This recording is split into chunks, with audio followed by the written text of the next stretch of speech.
വന്നിട്ട് നമ്മുടെ ജയരാജേട്ടൻ തന്നെയാണ്. മെയിൽ വന്നിട്ട് പഴയ ഓൾഡ് ലൈനേജ്, മഷിപ്പുള്ളി ലൈനേജ് എന്ന് പറയും, അതിലൊരു മെയിലാണ്. മഷിപ്പുള്ളി ലൈനേജാണ് മെയിൽ.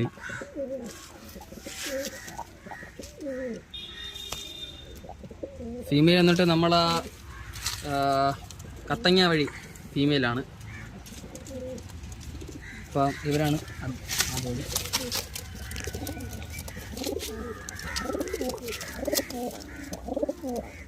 അപ്പോൾ അടുത്ത ജോഡി